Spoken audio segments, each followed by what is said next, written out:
ரமதான் மாதத்தில் செய்த வணக்க வழிபாடுகள் எம்மை விட்டு எங்கே சென்றது? ரமதானில் செய்த மிகப்பெரிய வணக்க வழிபாடு, மிக கண்ணியமான வணக்க வழிபாடு எதுங்க சொல்லுங்க பார்ப்போம். தொழுகை.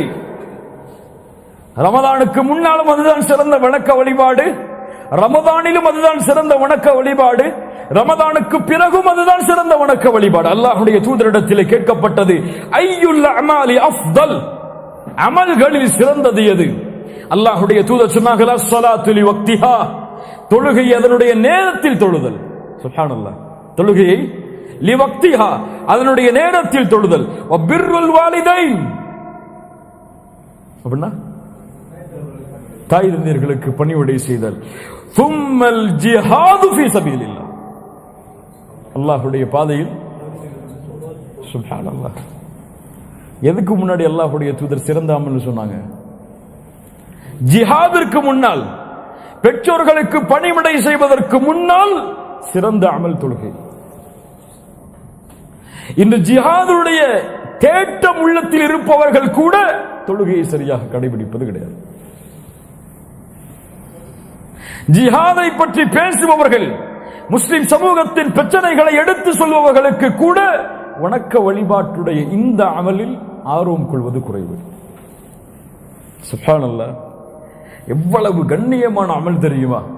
அல்லாஹ்வுடைய தூதர் ஸல்லல்லாஹு அலைஹி வஸல்லம் ஒரு முறை கேட்டார்கள், உங்களுடைய வீட்டின் வாசலில் ஆறு ஓடுகிறது, ஒருவர் 5 முறை அந்த ஆற்றில் குளிக்கிறார், அவருடைய உடம்பில் அழுக்குகள் ஒட்டுமா? என்ன சொன்னார்கள் சஹாபாக்கள்? நம்ம என்ன சொல்லுவோம்? எப்படி ஒட்டும்? 5 முறை ஒரு குளித்தால் உடம்பில் அழுக்கு இருக்குமா? அல்லாஹ்வுடைய தூதர் ஸல்லல்லாஹு அலைஹி வஸல்லம் சொன்னார்கள், அதுதான் 5 நேர தொழுகைக்குரிய உதாரணம். அதன் மூலமாக பாவங்கள் அழிக்கப்படுகிறது, பாவங்கள் நீக்கப்படுகிறது. ஒரு மனிதர் அல்லாஹ்வுடைய தூதர் ஸல்லல்லாஹு அலைஹி வஸல்லம் இடத்தில் ஓடி வந்தார். அல்லாஹ்வுடைய தூதரே, பாவம் செய்து விட்டேன், தண்டனையை நிறைவேற்றுங்கள் என்று சொன்னார். சுப்ஹானல்லாஹ், இன்னி அஸப்து ஹத்தன் ஃபகிம்ஹு, பாவத்திற்குரிய ஒரு செயலை செய்து விட்டேன், தண்டனையை நிறைவேற்றுங்கள். அல்லாஹ்வுடைய தூதர் ஸல்லல்லாஹு அலைஹி வஸல்லம் அவரை புறக்கணித்து விட்டார். அஸருடைய நேரம், ஸலாத்துல் அஸருடைய நேரம். சஹாபாக்கள் இருக்கிறார்கள் பள்ளியில், வந்து இப்படி சொல்கிறார். அல்லாஹ்வுடைய தூதர் ஸல்லல்லாஹு அலைஹி வஸல்லம் எதுவுமே அவட்ட சொல்லல, அமைதியா இருந்துட்டாங்க. அஸருடைய தொழுகை முடிந்தது. மீண்டும் வந்தார். அல்லாஹ்வுடைய தூதரே, பாவம் செய்து விட்டேன், தண்டனையை கொடுங்கள். அல்லாஹ்வுடைய தூதர் ஸல்லல்லாஹு அலைஹி வஸல்லம் அது என்ன பாவம், என்ன குற்றம், எவ்வளவு விரிதம் அளிக்கக்கூடிய குற்றம் எதுவுமே கேட்கல. ஒரே கேள்வி கேட்டாங்க, ஹல் ஸல்லைத்தல் மஅனல் அஸ்ர், எங்களோடு அஸருடைய தொழுகையை தொழுதியா? எங்களோடு அஸருடைய தொழுகையை தொழுதீர்களா? அவர் சொன்னார், ஆம் அல்லாஹ்வுடைய தூதரை தொழுதேன். அல்லாஹ்வுடைய தூதர் சொன்னார்கள், இத்ஹப் ஃபஇன்ன அல்லாஹ் தஆலா கத் அஃபா அன்க, நீ சென்று விடு, அல்லாஹ் ரப்புல் ஆலமீன் அந்த பாவத்தை உன்னிடமிருந்து மன்னித்து விட்டான் என்று பொருள் வைக்க கூடாது. அஃபா அஃபு, அல்லாஹ் ரப்புல் ஆலமீன் இந்த பாவத்தை உன்னிடமிருந்து நீக்கி விட்டான். என்ன பாவம்னு கேட்கல. ஏன்? தொழுகை அவ்வளவு கண்ணியமானது, தொழுகைக்குரிய மதிப்பு அல்லாஹ்விடத்திலே அவ்வளவு உயர்ந்தது. யார் இந்த தொழுகையை அவ்வளவு மதிப்போடு தொழுகிறாரோ அவருக்கு தான் அவர் விரும்பாத எண்ணங்களுடைய எண்ணம் கூலிகளும், அவர் நினைக்காத பாவங்களுடைய மன்னிப்புகளும் அவருக்கு கிடைக்கும்.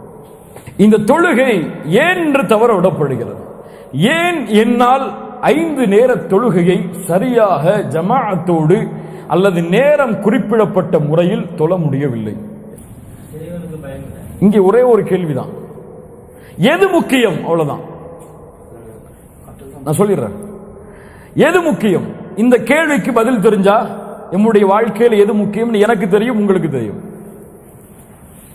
ஒரு தொழில் நடந்து கொண்டிருக்கிறது, ஒரு மீட்டிங், உலகத்தில் இருக்கும் எல்லா வல்லுநர்களும் ஒன்று சேரக்கூடிய ஒரு சபை. அங்கே எனக்கும் ஒரு அமர்வு, உட்கார்ந்து கொண்டிருக்கிறேன். அதான் சொல்லப்படுகிறது பள்ளியில், அல்லாஹு அக்பர் அல்லாஹு அக்பர் அதான் சொல்லப்படுகிறது.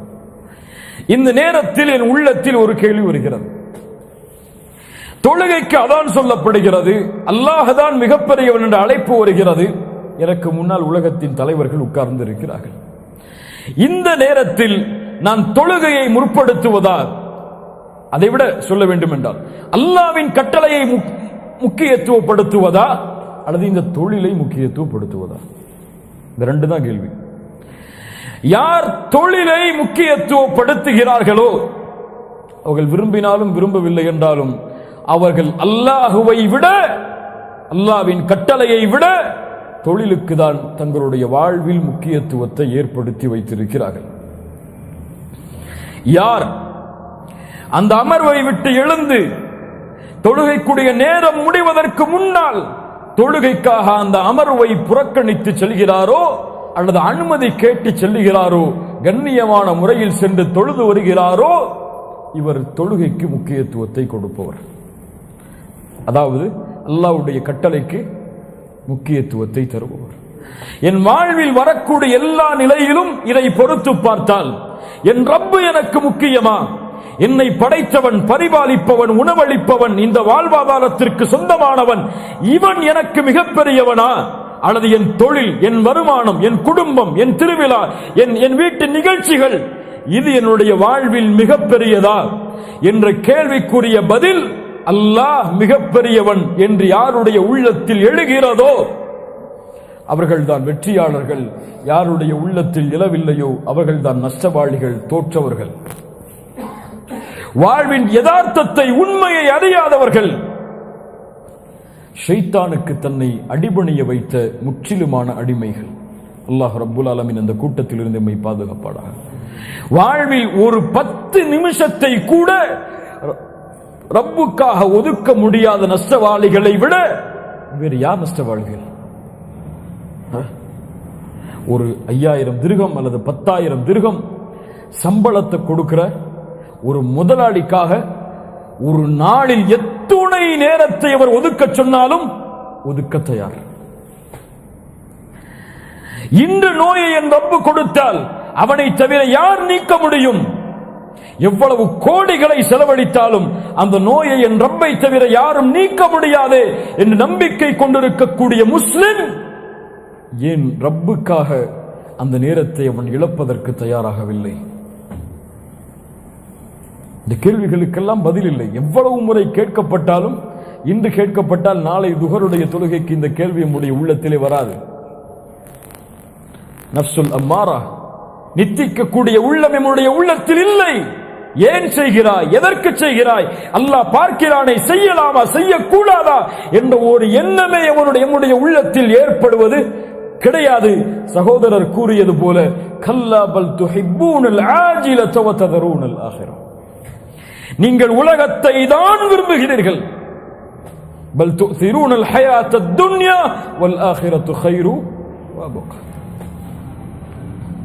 பல் இன்ன ஹாஉலாஇ யுஹிப்பூனல் ஆஜிலா வ யதரூன வராஹும் யௌமன் ஸகீலா. குர்ஆனுடைய பல வசனங்கள் சொல்கிறது, அவர்கள் உலகத்தை தான் விரும்புகிறார்கள். என்னதான் பேர் வச்சுக்கட்டும், என்னதான் முகத்தை மாத்திக்கட்டும், என்னதான் ஆடைய மாத்திக்கட்டும், அவங்க தேடுதல் ஃபுல்லா துன்யா, அவ்வளவுதான். அவங்களுக்கு மறுமை எல்லாம் பொருட்டே கிடையாது. வட்டி ஹராம் தெரியும், ஆனால் சம்பாத்தியம் வரும் என்பதற்காக அதில் இருப்பான். அவனுக்கு ஆகிரத்தை பத்தி எல்லாம் கவலை கிடையாது. எவ்வளவுதான் வட்டியை பத்தி சொன்னாலும் அவன் கவலையே பட மாட்டான். இன்னைக்கு வட்டியை பத்தி சொன்னா அடுத்த நிமிஷம் கிரெடிட் கார்டை போய் கிழிச்சிட்டு இருப்பான். அவன் வாழ்க்கையை படித்தான். அவன் மாற வேண்டும் என்ற எண்ணமே அவனுக்கு ஏற்படுவது கிடையாது. எப்படி மாற்றுவான் தன்னை? சுப்ஹானல்லாஹ். அல்லாஹ் ரப்புல் ஆலமீன் நம்மை பாதுகாப்பானாக. நம்முடைய சமூகத்தின் நிலைமை எப்படி மாறிவிட்டது?